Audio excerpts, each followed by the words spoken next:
అందరికీ నమస్కారం. నా పేరు doctor Naveen. Interventional radiologist, Noah medical centre, Kundapur, Hyderabad. ఇవాళ మనం డిస్కస్ చేసుకోబోయే టాపిక్ వచ్చేసి varicose veins. So, varicose veins అంటే బేసికల్లీ మన కాలంలో నరాలు ఉబ్బిపోవడం అనమాట. సో, ఉబ్బిపోయిన నరాలు వచ్చేసి ఎందుకు మనకి ఇక బయట కాళ్ళ మీద ఎందుకు కనిపిస్తాయి?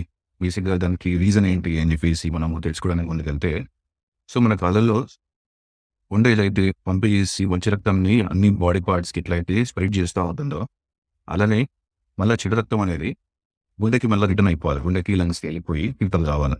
సో, ఆ చెడు రక్తం అనేది మళ్ళా మంచి రక్తంలాగా మారాలి. అది మారాలంటే ఈ వెయిన్స్ ద్వారానే మనకి ఆ సర్క్యులేషన్ అనేది జరుగుతా ఉంటుంది. సో, ఈ సర్క్యులేషన్ జరగాలి అంటే మనకి కాళ్ళలో ఎటువంటి పంపు లేదు. హార్ట్ ఎట్లయితే పంప్ చేస్తుందో మంచి బ్లడ్ రావడానికి, మన ఈ చెడు రక్తం అనేది పోవడానికి ఎటువంటి పంపు లేదనమాట. మన పాదంలో ఉన్న పిక్కల మజిల్స్ ఏవైతే ఉన్నాయో, కాఫ్ మజిల్స్ అంటాం కదా! ఆ పిక్కలలో ఉండే మజిల్సే పంపులాగా యాక్ట్ చేస్తాయి. ఆ పంపు ఎప్పుడు అంటే, మనము నడిచినప్పుడు, వాకింగ్ చేసినప్పుడు, కాళ్ళలో మూవ్‌మెంట్ చేసినప్పుడు మాత్రమే ఆ పంప్ అనేది ప్రాపర్‌గా పనిచేస్తూ, ఆ బ్లడ్ అనేది ఏదైతే చెడు రక్తం కాళ్ళలో ఉంటుందో, దాన్ని గుండె వరకు చేరవేసేలాగా చూస్తుంది. సో, ఈ వెయిన్స్‌లో ఏంటంటే వాల్వ్స్ ఉంటాయన్నమాట. ఈ వాల్వ్స్ జాబ్ ఏంటంటే బేసికల్లీ బ్లడ్ అనేది ఓన్లీ కింద నుంచి పైకి మాత్రమే తీసుకెళ్ళే ఫంక్షన్ చేస్తుంది.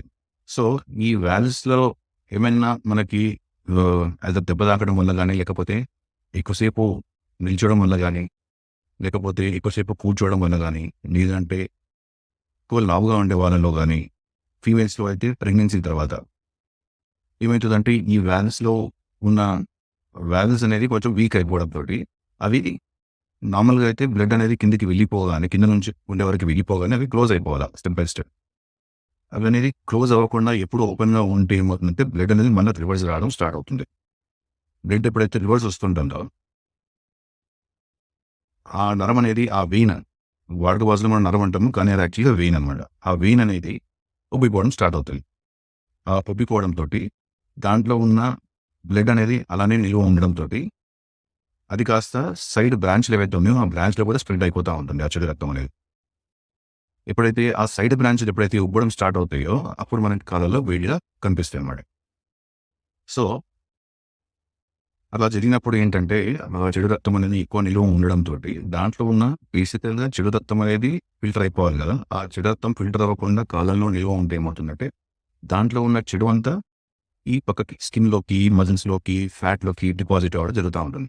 సో, దాంట్లో ఉన్న చెడు దానివల్ల ఏమవుతుంది వాపు రావడం. ఎక్కువ నీరు కాళ్ళలో చెరువుగా ఉండడం వాపు రావడం. ఎక్కువసేపు మనము నిలబడ్డా, ట్రావెల్ చేసినా కూడా, దూర ప్రయాణాలు చేసినా కూడా ఏమవుతుందంటే, ఆ సర్క్యులేషన్ అనేది ఉండదు కాబట్టి కళ్ళలో వాపులు రావడం.